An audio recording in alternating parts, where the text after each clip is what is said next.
Assalamualaikum warahmatullahi wabarakatuh. Ila hadratin Nabi Mustafa Muhammadin sallallahu alaihi wa alihi wa sahbihi wa sallam, wa ila arwahil ulama, khususan ila ruhi al-muallif hadzal kitab, Syekh Haji Abu Bakar bin Ibrahim rahimahullah. وكذلك أيضا أرواح أهل القبور من المسلمين والمسلمات والمؤمنين والمؤمنات شيء لله لهم الفاتحة. أعوذ بالله من الشيطان الرجيم. بسم الله الرحمن الرحيم. الحمد لله رب العالمين الرحمن الرحيم مالك يوم الدين. إياك نعبد وإياك نستعين. اهدنا الصراط المستقيم صراط الذين أنعمت عليهم غير المغضوب عليهم ولا الضالين آمين. الحمد لله والصلاة والسلام على رسول الله ومن تبعهم ووالاه. سبحانك لا علم لنا إلا ما علمتنا إنك أنت العليم الحكيم. رب اشرح لي صدري ويسر لي أمري واحلل عقدة من لساني يفقه قولي. ولا حول ولا قوة إلا بالله العلي العظيم. أما بعد. Sambungan kita sifat yang keenam kan? Sifat yang keenam. Sifat yang keenam wajib kita percaya dan i'tiqad bahwasanya tetap dan sabit, yakni wajib bagi Allah Ta'ala bersifat dengan wahdaniyah. Situ. Betul nah? Kau surat apa kita lah? Apa? Yang Rumi muka surat apa? Apa? 13. Okey, buka muka surat 13.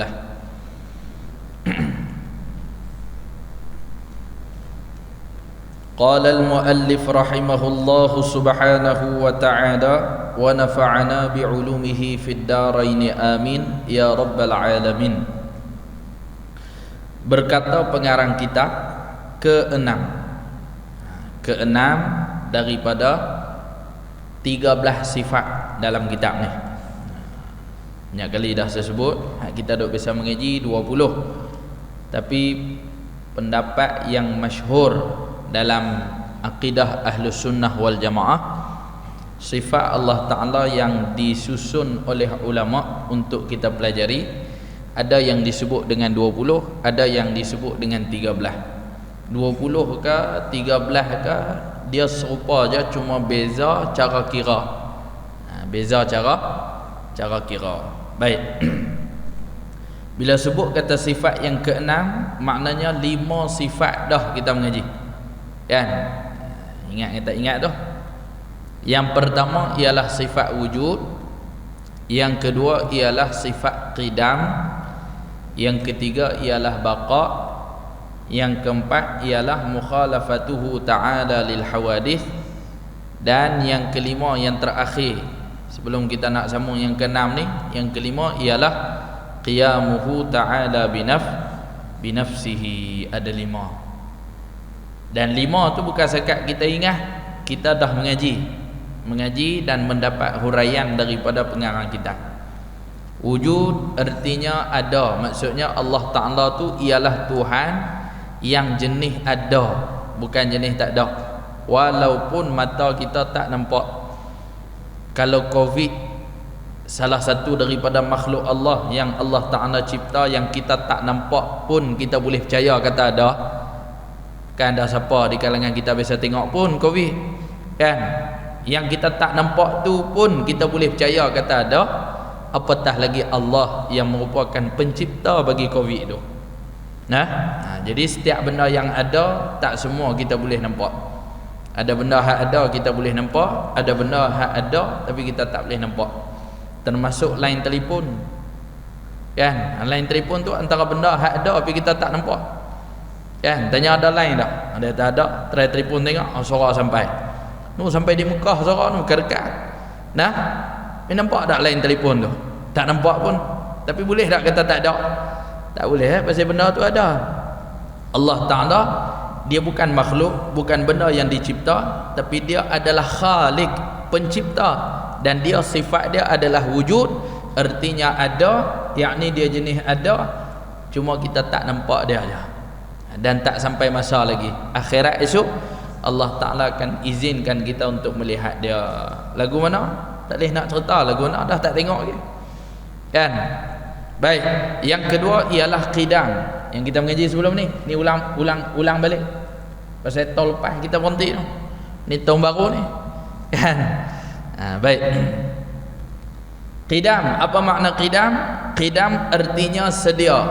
Apa makna sedia? Sedia maksudnya adanya Allah Ta'ala itu tidak ada permulaan, tak didahulukan dengan tak ada. Kita asalnya tak ada, kemudian diadakan. Allah Ta'ala sedia kala dah ada, tak bisa tak ada. Lagu mana? Macam kita sebut tadi, tak ada lagu. Nah, yang ketiga ialah baqa. Allah Ta'ala tu dia ada dia pula tidak ada permulaan, tidak ada permulaan tu pula ada dia baqa, kekal, tidak akan binasa.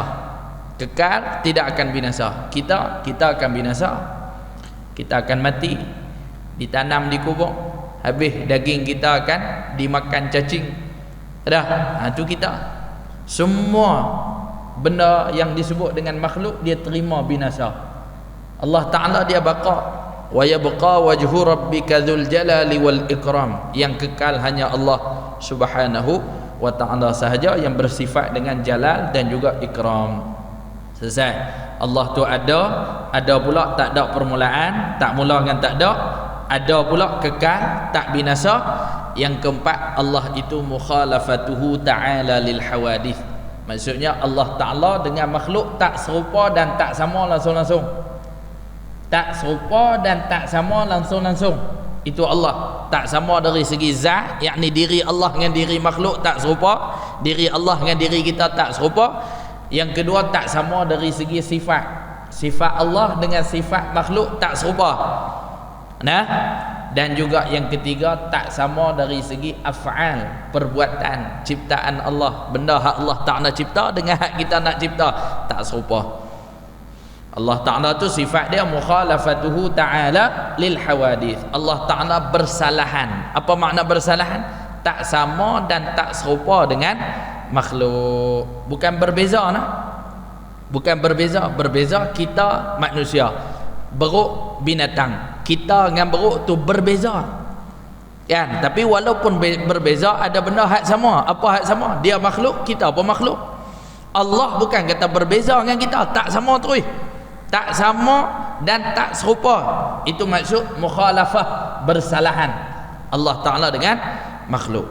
Dan sifat yang terakhir yang kita pelajari pada pertemuan yang lalu, qiyamuhu binafsihi ataupun qiyamuhu bin nafsi. Berdiri Allah Ta'ala dengan sendiri. Apa makna berdiri Allah Ta'ala dengan sendiri? Bukan makna daripada duduk bangkit berdiri. Berdiri dengan sendiri dengan makna Allah itu tidak memerlukan siapa-siapa. Bahasa kita panggil berdikari lah kan. Tapi berdikari kita tetap memerlukan antara satu sama lain kan. Saya daripada pondok tadi nak main sini perlukan kepada kereta, walaupun saya tak perlu orang riba kan, tapi perlu kepada kereta, maknanya saya memerlukan sesuatu. Allah qiyamuhu binafsihi, dia berdiri dengan sendiri, maknanya dia tak berhajat dan tak perlu siapa-siapa. Hatta dia nak ada pun tak ada siapa, dia tak perlu kepada pencipta. Kita perlu kepada pencipta. Allah Ta'ala tak cipta kita, tak ada lah kita kan. Ni yang boleh main mengaji malam ni pasal Allah Ta'ala cipta. Tapi kalaulah Allah Ta'ala tak cipta, maka tak wujud kita di atas dunia. Bila tak wujud, tak boleh main mengaji. Tara wujud pun tak main. Dah, tak wujud lagi tak boleh main. Kita memerlukan kepada pencipta. Allah la yahtaju ilal khaliq, dia tak perlu kepada khaliq, tak perlu kepada pencipta. Itu qiyamuhu binafsih. Dia nak buat apa pun dia tak perlu pertolongan daripada siapa-siapa. Dia nak turun hujan, dia boleh buat sendiri. Dia nak hentikan hujan, dia boleh buat sendiri. Dia nak bagi banjir, dia boleh buat sendiri. Dia nak bagi kemarau, nak bagi kering terus sampai tak ada air, dia boleh buat. Itu hebatnya Allah Subhanahu wa Ta'ala. Habis, selesai dah. Berapa sifat dah kita mengaji? 5 sifat dah. Malam ni kita nak masuk sifat yang ke-6, muka surat 13. Qala al-muallif rahimahullah, berkata pengarang kitab, ke-6, yakni sifat yang ke-6 daripada sifat-sifat Allah yang wajib atas kita untuk pelajari. Pasal apa kita sebut wajib atas kita untuk pelajari? Kalau kita tak belajar, berdosa. Ya baiklah, Allah Ta'ala pilih kita boleh tak main mengaji tauhid ni. Orang yang tak mengaji tauhid berdosa. Pasal dia salah satu daripada fardu ain. Nah, salah satu daripada fardu ain, benda yang diwajibkan atas tiap-tiap orang. Nah, ainun tu maksudnya diri, bukan makna mata. Kalau kita mengaji bahasa Arab, ainun maksud dia mata. Itu makna dari segi lugah, dari segi bahasa. Anak-anak kita mengaji tadika Islam, mengaji pasti kan dia duk ngapai? Ra'sun kepala, sya'run rambut, ainun mata, udhunun telinga. Tak apalah depa. Tadika lagi, bolehlah mengapai lagu tu. Kita dah buat lagu-lagu tu lenalah. Baik. Ainun di segi bahasa ataupun di segi lugah maksud dia mata.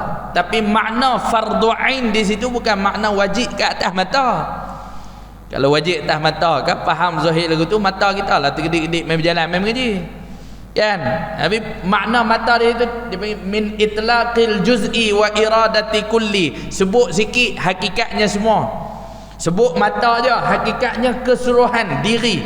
Jadi ain di situ makna diri. Fardu ain maksudnya wajib atas tiap-tiap orang untuk mempelajari salah satu daripada fardu ain, iaitu ilmu tauhid. Jadi kita kena bersyukur kerana kita dipilih oleh Allah daripada ramai-ramai orang yang beriman. Kita dipilih untuk mengaji dan belajar ilmu tauhid. Sampai bila ni wajib atas kita ni? Lagi mana tak terlepas kewajipan ni? Selagi mana kita tak kenal Allah Ta'ala, selagi itulah wajib kita kena belajar. Lagi mana tak kenal. Dan hakikat kenal pula ulama sebut. Nah, ulama sebut hakikat kenal, makrifah tu i'tiqadun jazimun muwafiqun lil haqqi an dalilin. Ni ulama sebut. Kan? I'tiqadun jazimun, nak sampai ke tahap kenal Allah Ta'ala tu dia mesti ada kepercayaan ataupun pegangan yang teguh. I'tiqad yang jazam, bahasa lama kan dia sebut i'tiqad yang putih. Apa makna putih? Yang tetap, yang takkan diubah. Macam selalu saya sebut, contoh yang kita buat, perkataan putih yang kita pakai dengan makna tetap. Contohnya ahli kuasa masjid mesyuarat. Bila mesyuarat akan ada di kalangan ahli kuasa yang memberi cadangan. Kawan ni beri cadangan, kawan ni beri cadangan, kawan ni beri cadangan. Itu nama mesyuarat. Kalau sekat seorang je bagi cadangan, tu tak bagi mesyuarat. Kawan ni bagi cadangan, kawan ni bagi cadangan. Akhirnya pengerusi mesyuarat akan buat keputusan daripada cadangan tersebut. Kan? Bincang apa semua, maka kita akan dapat satu keputusan daripada perbincangan tadi. Apa makna satu keputusan? Benda yang diputus dalam mesyuarat. Apa makna benda yang diputus? Benda yang ditetap. Putih itu bukan makna kerat putih dah. Putih itu maksudnya benda yang tetap.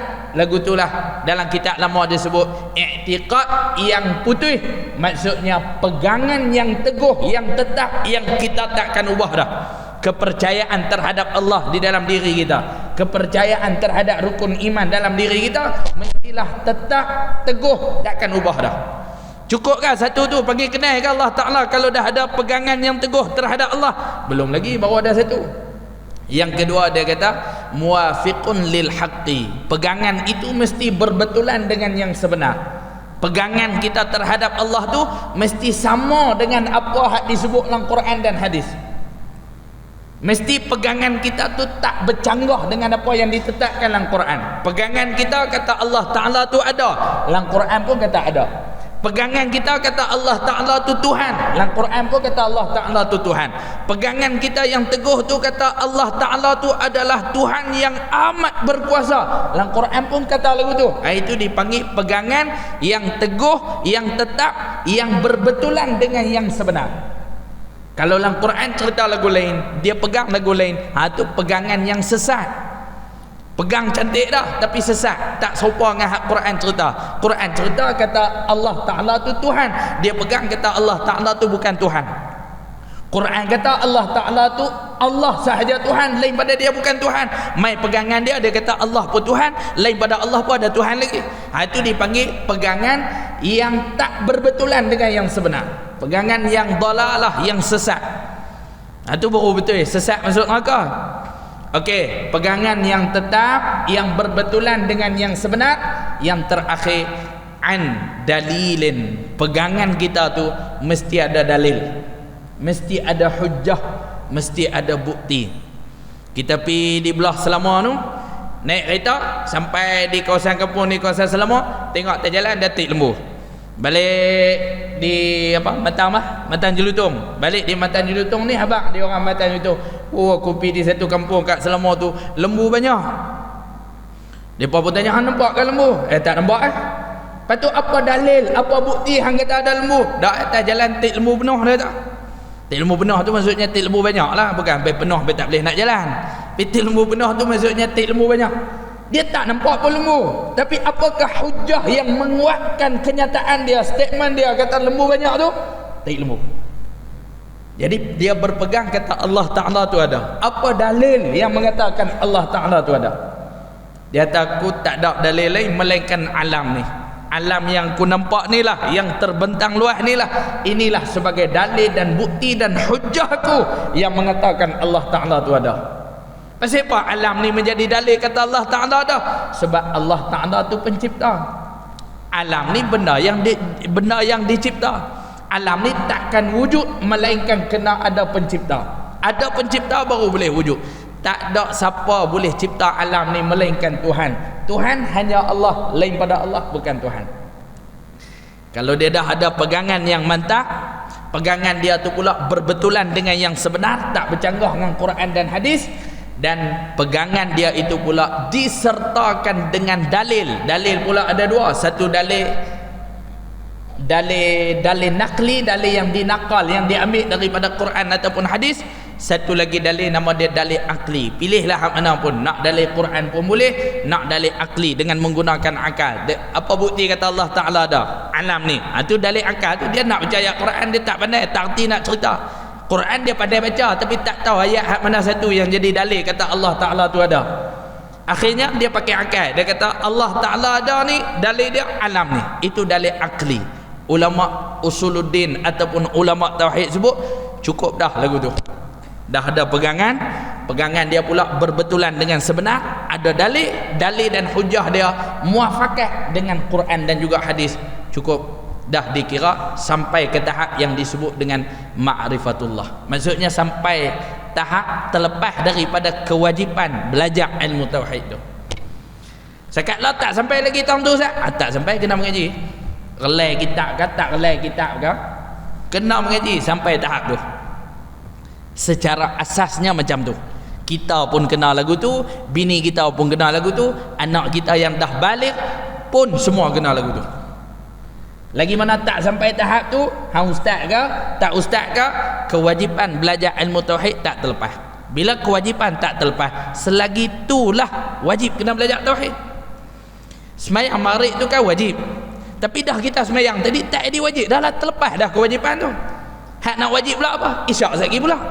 Hak maghrib tadi terlepas dah kita sembahyang, bukan nak kena sembahyang balik dah.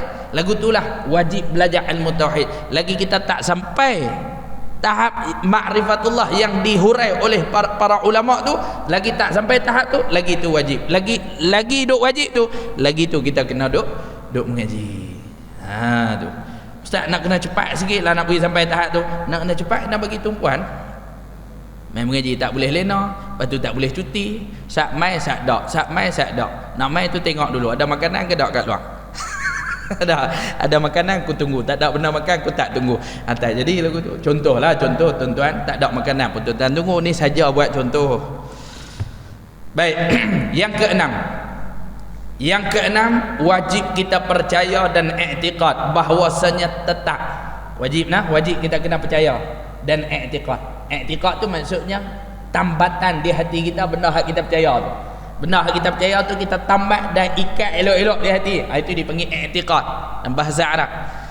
Wajib kita kena percaya dan i'tiqad di dalam hati kita bahwasanya tetap, yakni sungguh sabit tu maksudnya sungguh wajib, yakni mesti bagi, wajib itu maknanya mesti bagi Allah Ta'ala itu bersifat dengan wahdaniyah.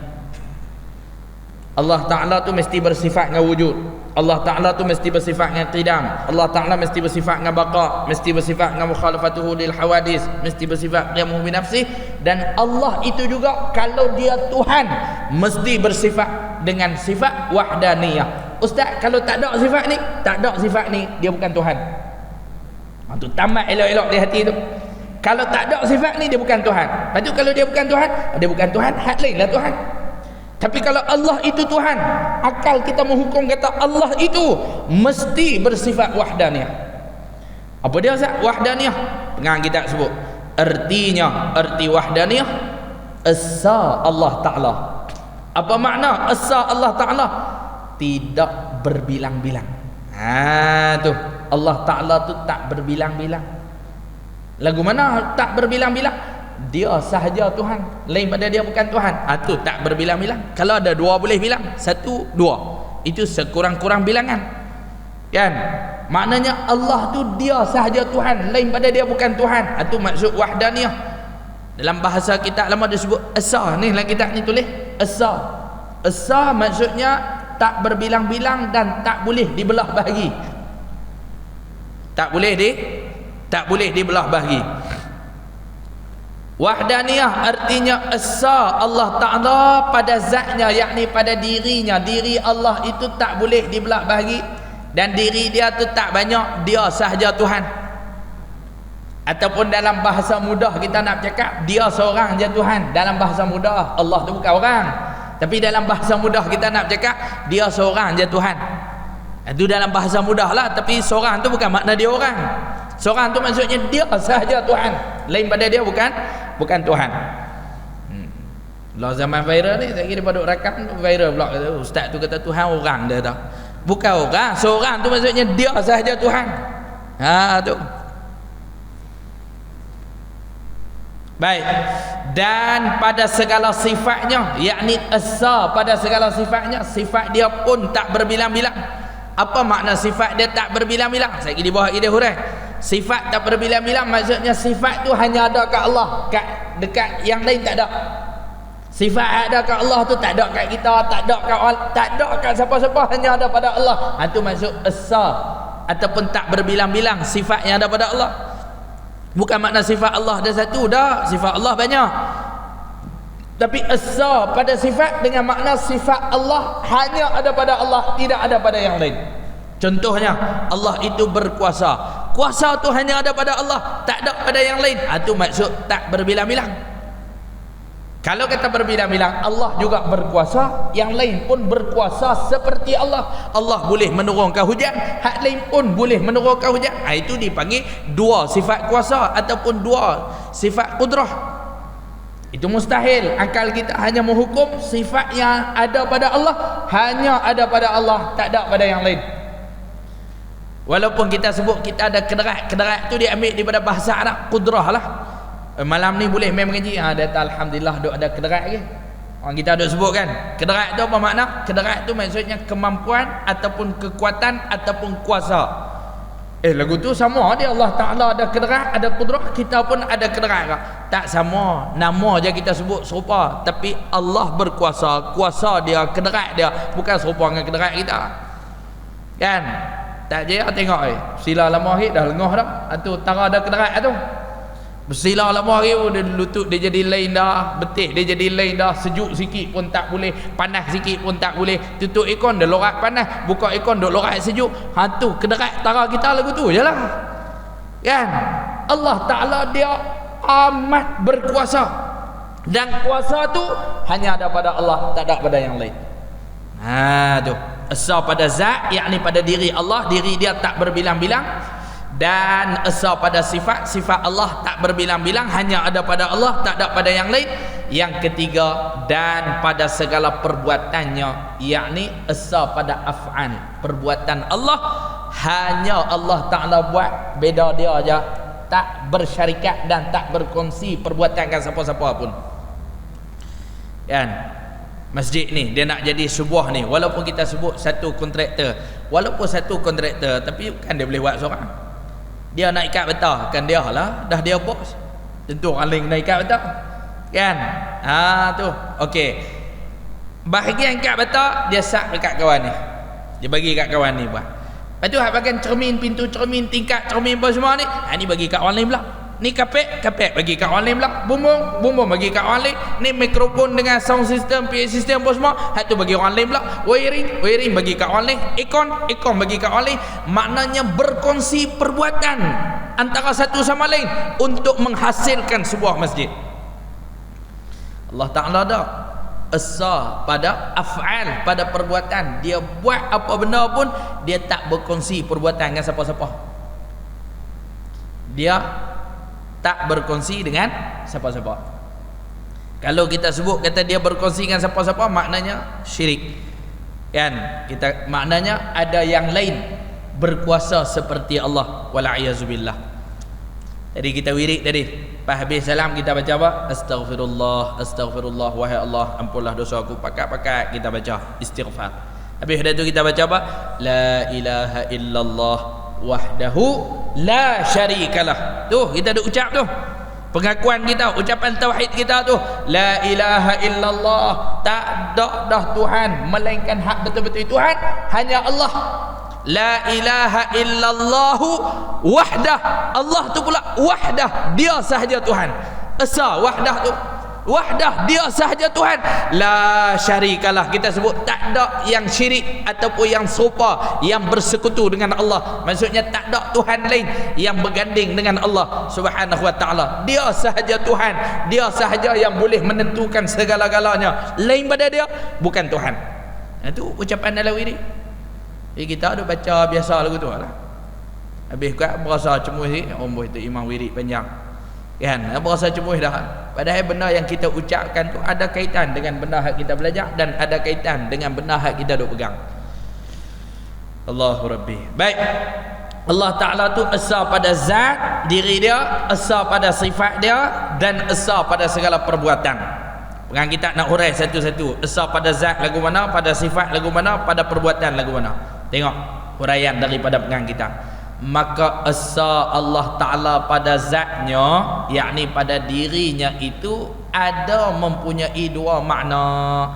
Ini dah bahas dalam sikit, taklah dalam banyak, dalam sikit dah. Kitab ni pun kitab asas, tapi walaupun asas dia dalam sikit, dia nak main dalam sikit. Kalau hak cara asas betul macam hak secerita tadi, diri Allah tak banyak, dia sahaja Tuhan, tak berbilang-bilang. Sifat Allah, walaupun sifat Allah tu banyak, tapi sifat tu hanya ada pada Allah, tak ada pada yang lain. Perbuatan Allah, Allah buat beda dia, tak berkongsi dan tak bersyarikat dengan siapa-siapa. Itu secara asas. Yang ni pun asas juga, tapi dia main dalam sikit.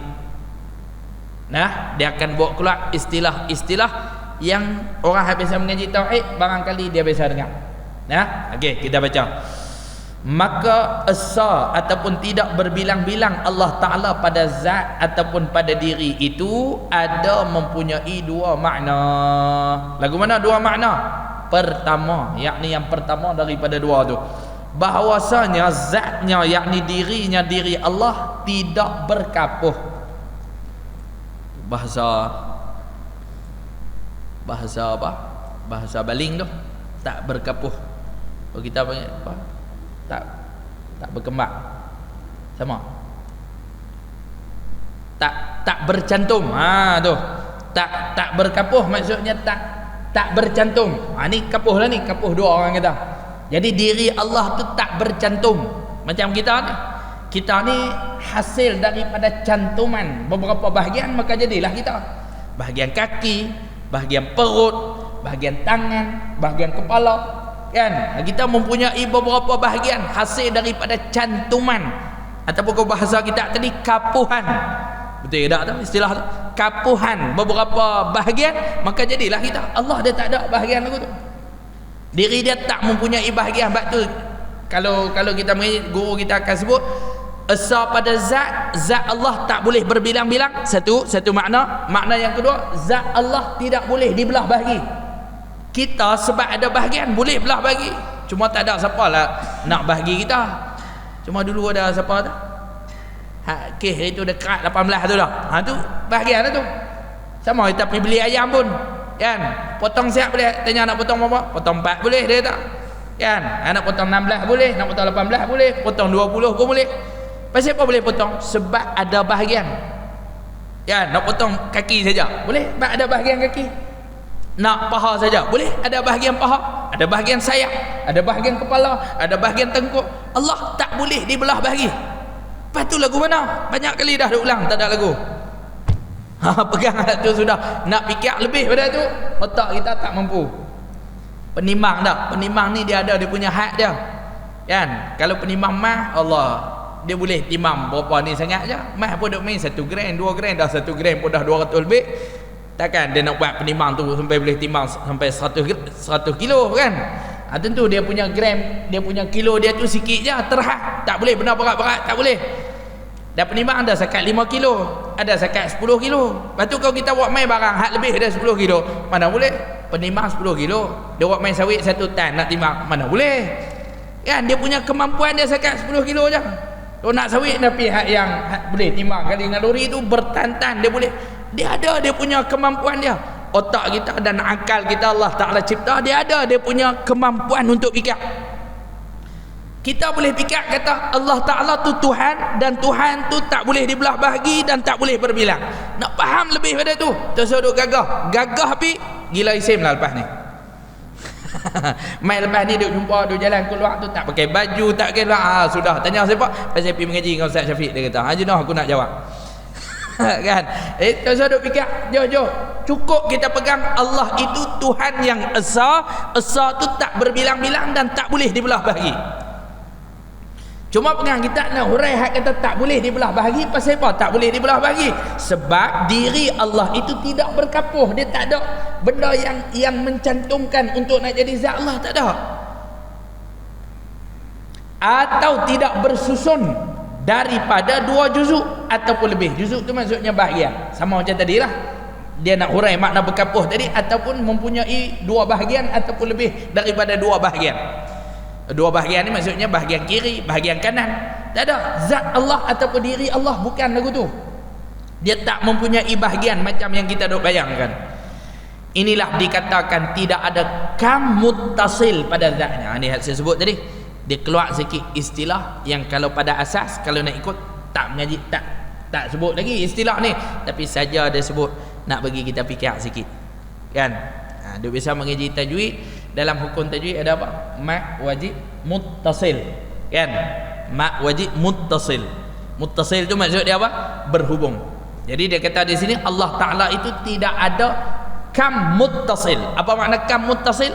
Kam tu maksudnya bilangan, muttasil maksudnya berhubung. Allah Ta'ala tidak ada bilangan yang berhubung seperti kita, tak ada. Kita ada bilangan yang berhubung pada, walaupun ustaz seorang, tapi seorang pun dia ada bahagian-bahagian yang tercantum yang berhubung. Kan? Ada bahagian tangan, ada bahagian perut besar sikit ni. Kan? Ada bahagian pipi, ada bahagian kepala, ada mempunyai bahagian.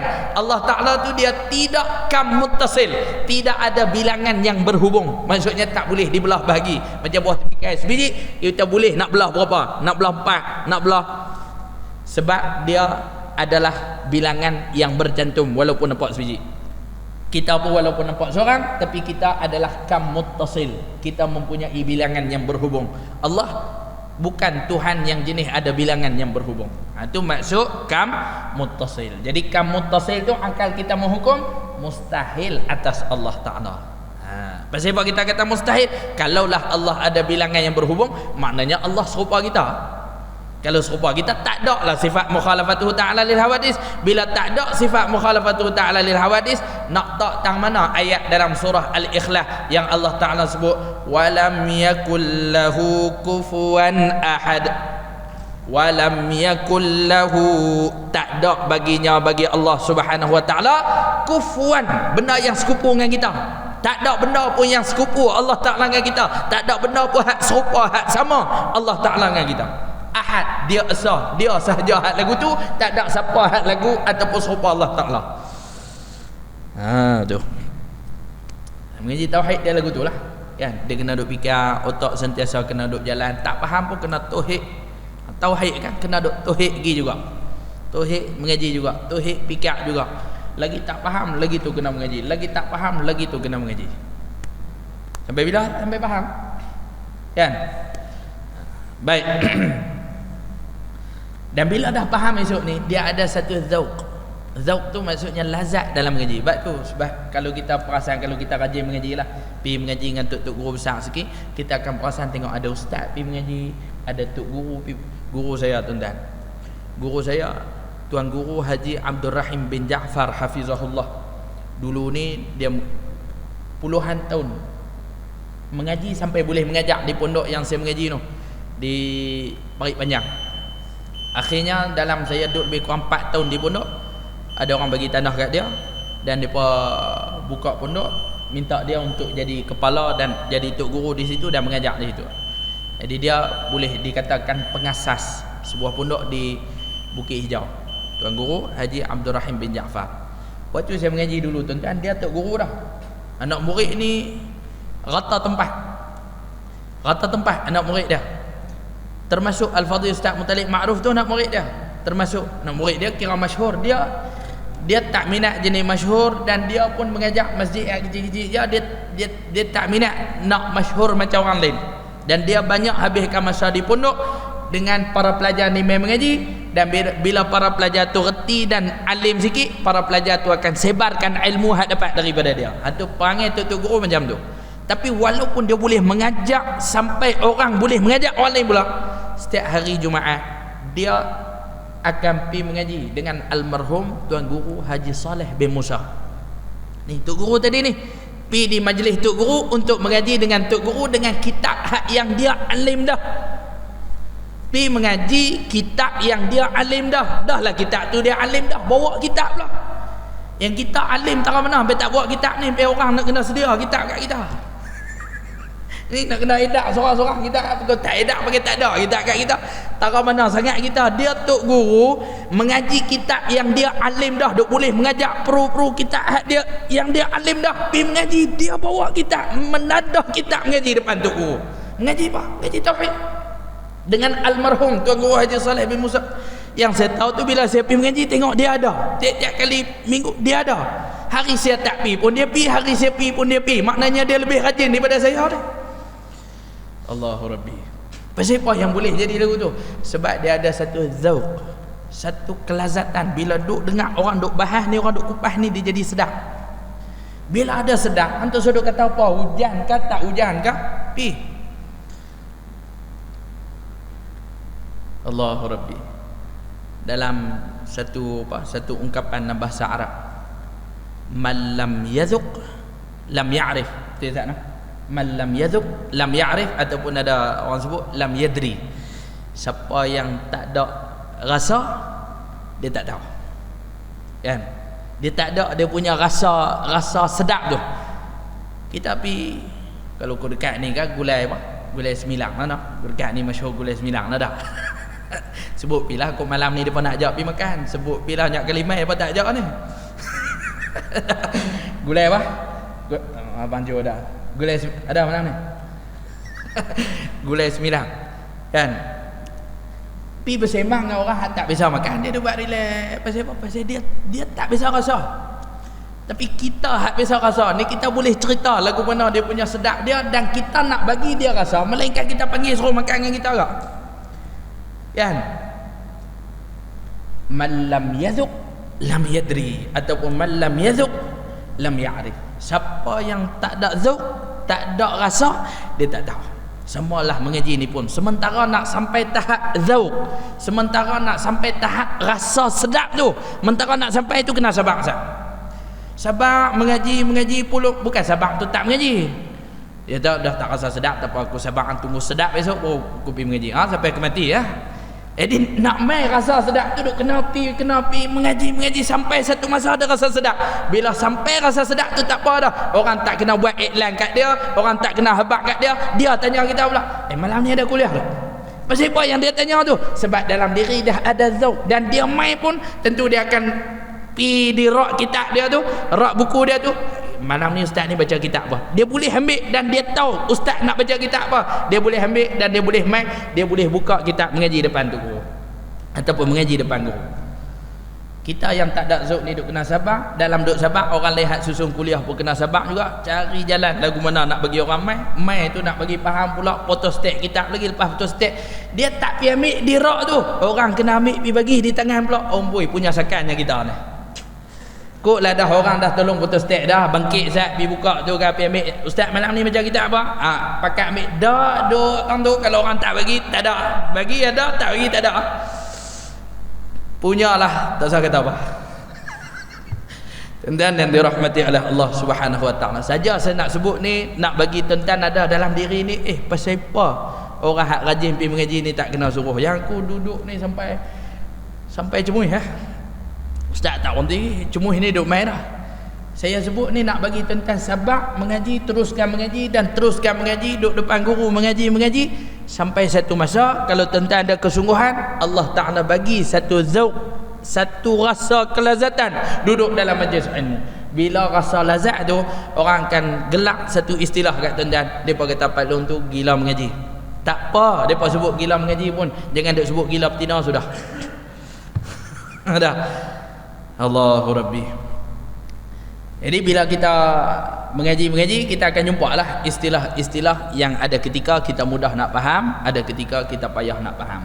Antara istilah yang kita payah sikit nak faham, macam yang saya sebut tadi, kam muttasil pada zat, bagi orang yang baru mengaji.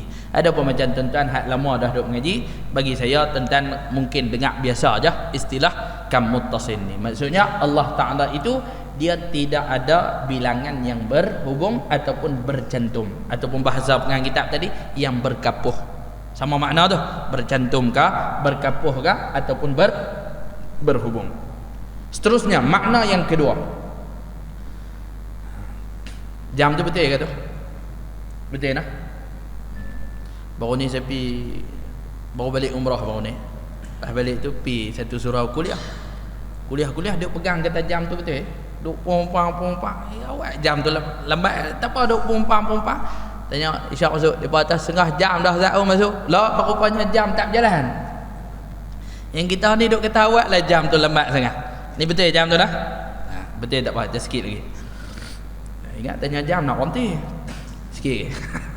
Yang kedua, tidak ada zat ataupun tidak ada diri yang lain.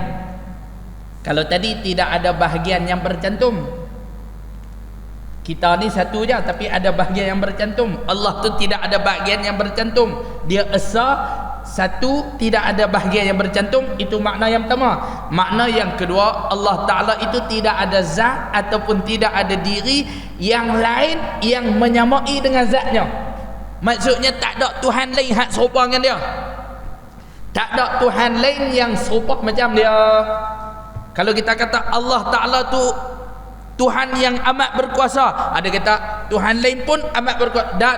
Allah Ta'ala itu tidak ada zat, tidak ada diri yang menyamai ataupun yang serupa dengan dia. Dia sahaja Tuhan, lain pada dia bukan Tuhan. Tidak ada Tuhan lain yang serupa dengan dia. Boleh nah? Inilah dikatakan tidak ada kam munfasil, lawan bagi muttasil. Tadi apa dia? Kam muttasil pada zat. Di sini disebut pula kam munfasil. Tadi muttasil, yang ni munfasil. Jenah kau nak sebut tu. Tuan-tuan balik rumah berderah banyak kali. Bulan depan kita dengar seorang-seorang. Muttasil dengan munfasil. Dalam tajwid pada ustaz kan, mat jaiz munfasil kan. Itu dalam tajwid. Di sini dia tak main mat dah. Kam munfasil maksudnya bilangan yang bercerai. Kalau kam muttasil bilangan yang berhubung. Ada bahagian tangan, bahagian kaki, tapi tangan dengan kaki pun semua bercantum jadi satu. Allah Ta'ala bukan lagu tu. Itu kam muttasil, mustahil atas Allah. Yang kedua kam munfasil, bilangan yang bercerai. Lagu mana? Tuhan satu, ada satu lagi, ada satu lagi, ada satu. Dah Tuhan bukan lagu tu. Bilangan yang bercerai pun tidak ada pada Tuhan, bilangan yang berhubung pun tidak ada pada Tuhan. Lepas tu Allah wahdaniyah pada zat, esa pada zat, tidak berbilang-bilang dan tidak mempunyai bahagian yang boleh belah bahagi.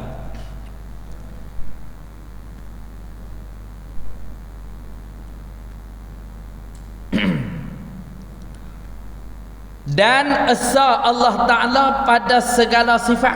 Yang kedua pula. Tadi hab pertama baru selesai hab pertama. Selesai hab pertama maksudnya esa pada zat. Itu bahagian esa yang pertama. Yang pertama tu pula pecah kepada dua makna. Ada kam muttasil pada zat, satu lagi kam munfasil pada zat. Selesai hak yang pertama yang mempunyai dua makna tu. Mai bahagian yang kedua pula esa pada sifat. Sikit lagi. Dan esa Allah Ta'ala pada segala sifatnya. Sifat Allah itu ada mempunyai dua makna. Juga yang kata esa pada sifat pun ada dua makna macam esa pada zat tadi. Zat faham kan? Zat tu maksudnya diri. Nah, sifat dia bukan diri. Dah. Diri ni kalau saya ni, diri saya macam hak tuan-tuan nampak ni lah. Sifat saya apa dia? Berjubah. Jubah ni sifat saya. Kan, berjubah, berkopiah, lagi berapa? Handsome. Contoh. Handsome tu sifat lah. Walaupun benda tu tak ada kat saya, tapi tu contoh. Kan? Jadi beza nah diri dengan sifat. Diri Allah pun ada dua makna. Esa pada diri Allah tu. Yang kedua esa pada sifat pun ada dua makna. Lagu mana dua makna tu? Yang pertama daripada dua, bahawasanya segala sifat Allah Ta'ala itu satu-satu kesemuanya. Semua sifat Allah tu satu. Maksud satu-satu tu Allah sahaja yang memiliki sifat tu. Lain pada Allah tak ada sifat tu. Itu maksud satu-satu. Allah qudrah, qudrah tu hanya ada pada Allah. Allah hayah, hidup yang sebenar hanya ada pada Allah. Lain pada Allah hidup yang sementara, hidup yang berbentuk pinjaman daripada Allah. Allah bagi kita hidup, hiduplah kita. Dia tarik balik, matilah kita. Baik, satu-satu kesemuanya, kesemua sifat Allah tu tidak berbilang-bilang pada setiap satu sifat itu. Seperti satu qudrah, satu iradah, satu ilmu dan lain-lainnya, lain-lain daripada sifat Allah. Tidak berbilang-bilang seperti dua tiga qudrah. Qudrah Allah ada dua, qudrah Allah ada tiga, kan? Macam orang kita ada sebut kuasa satu, kuasa dua, ataupun kalau naik kereta kan, gear satu, gear dua. Tak ada. Allah Ta'ala bukan lagu tu. Nak kuat sikit pun gear satu, kan? Biasa aja gear dua, nak laju gear lima, kan? Bukan lagu tu. Allah Ta'ala dia tak ada kuasa satu, kuasa dua, kuasa tiga, tak ada. Allah Ta'ala hanya satu sahaja kudrah pada dia, tidak berbilang-bilang kuasa itu.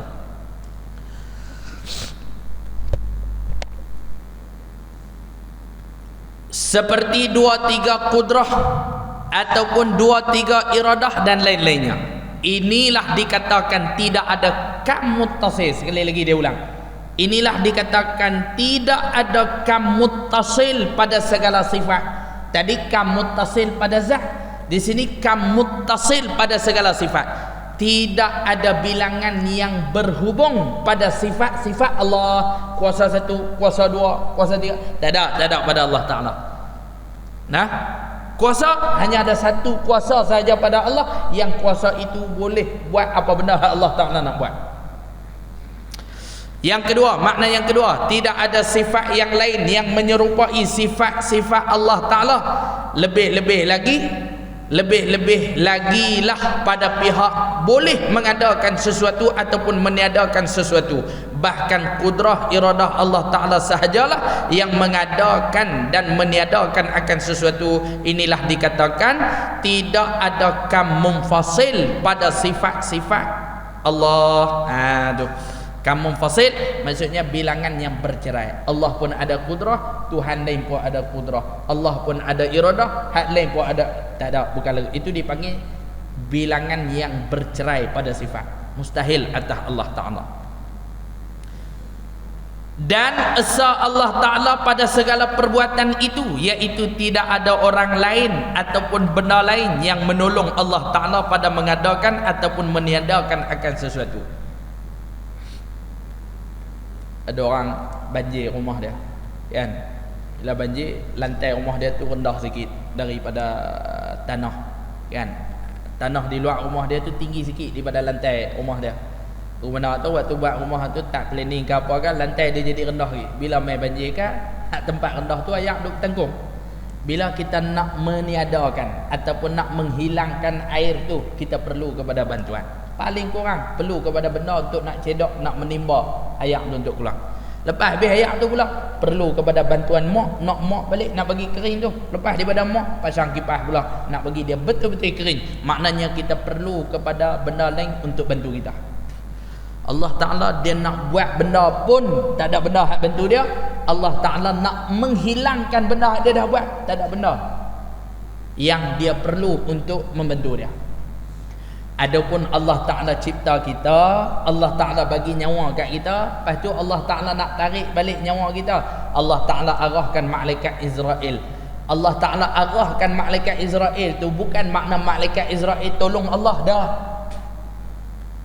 Maksud tolong hak tadi itu tanpa malaikat Israel Allah Ta'ala tak boleh cabut nyawa. Bukan lagu tu. Macam kita tak ada benda nak cebok ayak tu, ayak duk tanduk. Allah dia suruh malaikat Israel untuk cabut nyawa makhluk. Bukan makna Allah tak boleh buat benda tu, tapi nak tunjuk kehebatan yang ada pada Allah. Bila dia arah, siapa pun tak boleh kata apa. Macam Allah Ta'ala dah asaskan agama dia, Allah Ta'ala amanahkan kepada Nabi untuk sebarkan. Panjang cerita kita duk dengar ceramah maulid apa semua. 23 tahun Nabi ambil masa untuk berjuang nak sebarkan Islam. Akhirnya ramai manusia yang boleh terima agama hak Nabi bawa, yang pada awalnya orang menolak agama hak Nabi bawa. Tapi cukup 23 tahun sebelum Nabi wafat, ribuan manusia boleh terima agama hak Nabi bawa. Kemudian Nabi amanahkan kepada generasi seterusnya untuk meneruskan perjuangan tu. Disambung oleh para sahabat, disambung oleh para tabi'in, silih berganti pejuang-pejuang yang nak menegakkan agama Allah sampai zaman kita. Dan memang kita disuruh untuk bantu Allah nak menegakkan agama Allah, sehingga akan disebut dalam Quran, in tansurullah yansurkum, kamu bantu agama Allah, yakni bantu Allah, Allah bantu kamu balik. Soalnya, adakah Allah suruh kita bantu tu pasal Allah Ta'ala tak boleh buat? Dah, Allah boleh buat, cuma Allah suruh kita buat tu sebab nak menambahkan pahala untuk kita, manfaat tu untuk kita, bukan untuk Allah. Allah nak bagi menang terus. Allah Ta'ala nak bagi kemenangan kepada Islam, nak bagi semua boleh terima Islam. Kita nak ambil pahala tak mana? Jadi Allah Ta'ala suruh kita bantu tu bukan makna Allah Ta'ala tak boleh buat, tapi dia arahkan tu nak menunjukkan power dan hebatnya Allah Subhanahu wa Ta'ala. Bagi kita lah dah boleh buat kereta, tapi main tak hebat sikit, kita pun pakai driver. Abang kat driver tu ambil kiri, dia pun ambil kiri, ambil kanan, dia pun ambil kanan. Bila sampai di tempat itu, orang nampak kita pakai driver. Adakah kefahaman orang tu kata kita tak erti buat kereta? Bukan kita tak erti buat kereta, tapi orang nampak hebat kita pasal pakai driver. Allah nampak hebat pasal bila dia arah siapa pun tak boleh kata apa kat dia. Jadi maksud yang kata esa pada af'al bukan makna Allah tak boleh arah siapa-siapa dah. Bila Allah Ta'ala arah, benda tu Allah Ta'ala boleh buat, cuma Allah Ta'ala arah nak nampak kehebatan Allah Subhanahu wa Ta'ala. Adapun contoh yang macam kita buat tadi, nak menimba air apa semua tu, benda tu memang kita tak mampu nak buat tanpa bantuan tadi, tanpa bantuan enjin nak seduk air tu ke, ataupun tanpa bantuan timba, ataupun tanpa bantuan mak, tanpa bantuan semua tu kita tak boleh nak buat. Maknanya kita memang perlu benda tu kan. Kita nak korek tanah, paling kurang perlu kepada cangkul. Maknanya tanpa cangkul tu tak boleh nak korek kan. Itu maksudnya lemahnya kita. Allah kalau tak ada malaikat Israel, dia nak mematikan kita, boleh tak? Boleh. Bukan serupa istilah cangkul tadi, tak ada cangkul kita tak boleh korek. Allah tak ada malaikat Israel, dia tak boleh matikan kita dah. Itu makna Allah Ta'ala suruh malaikat Israel, bukan Allah nak suruh dia tolong pasal Allah Ta'ala tak boleh buat dah, tapi nak tunjuk kehebatan dan powernya Allah Subhanahu wa Ta'ala. Jadi kefahaman kita, Allah dia nak buat apa pun dia tak perlu kepada siapa-siapa untuk tolong. Adapun hak Allah Ta'ala suruh itu nak menunjukkan kehebatan dan kekuasaan Allah Subhanahu wa Ta'ala.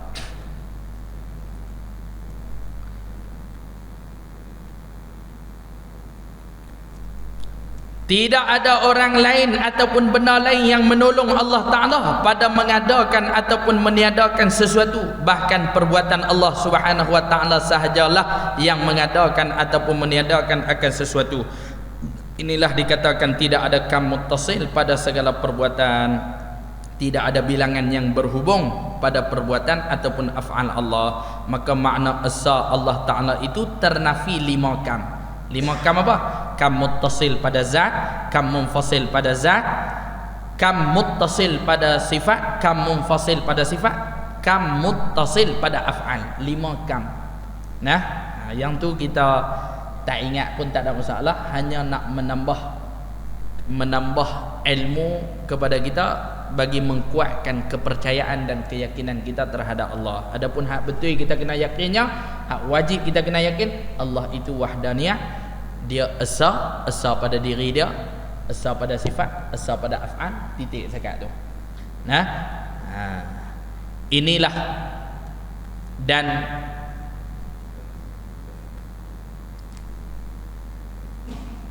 ternafi 5 kam inilah, dan wajib kita percaya dan i'tiqad tidak sama sekali mustahil di atas. Ini kita sambung pada pertemuan yang akan datang. Sikit itu. Sikit saya baca, tuan-tuan dengar je saya baca. Maka makna asa Allah Ta'ala itu ternafi 5 kam inilah, dan wajib kita percaya dan i'tiqad. Saya tak kena baca dah. Maka makna asa Allah Ta'ala itu ternafi 5 kam inilah, dan wajib ternafi 5 kam inilah, wajib kita percaya dan i'tiqad tidak sama sekali, yakni mustahil di atas Allah Ta'ala bersifat dengan lawannya. Lawan bagi wahdaniyah iaitu berbilang-bilang pada zat. Berbilang-bilang pada zatnya, itu mustahil, akal kita tak boleh terima. Berbilang-bilang pada zat ataupun berbilang-bilang pada segala sifatnya ataupun berbilang-bilang pada segala perbuatannya. Dalil di atas yang demikian itu, yakni dalil Allah bersifat wahdaniyah, firman Allah Subhanahu Wa Ta'ala, wa ilahukum ilahu wahid. Ini kita baca selepas sembahyang dalam wirid. Sebelum baca ayat kursi, kita akan baca ayat ni, wa ilahukum ilahu wahidul la ilaha illa huwar rahmanur rahim. Itu ayat Quran tu, bukan ulama reka dah. Ayat Quran dalam surah Al-Baqarah, Allah Ta'ala berfirman, wa ilahukum ilahun wahid. Artinya bermula Tuhan kamu itu ialah Tuhan yang esa. Ataupun dalil atas yang demikian itu, yakni dalil akli, dalil yang pakai akal, tak guna ayat Quran, baharu alam ini. Maksudnya alam ini juga menjadi dalil yang mengatakan Allah Ta'ala itu esa. Maksudnya kalaulah Allah Ta'ala itu lebih pada satu, alam ni takkan wujud. Pasal apa takkan wujud? Duk berebut nak cipta. Tuhan ni pun nak cipta, Tuhan ni pun nak cipta, akhirnya bergumar. Takkan Tuhan bergumar kot? Ini mustahil. Alam ini menjadi dalil ataupun bukti kata Allah Ta'ala itu esa, tidak berbilang-bilang. Yang ketujuh, tanda situ. Sifat yang ketujuh kita akan sambung pada pertemuan yang akan datang biiznillahi subhanahu wa ta'ala. Mohon maaf atas kekurangan, ambil masa lebih sikit pasal kita nak habiskan bab ni. Kita tangguh majlis dengan kafaratul majlis dan suratul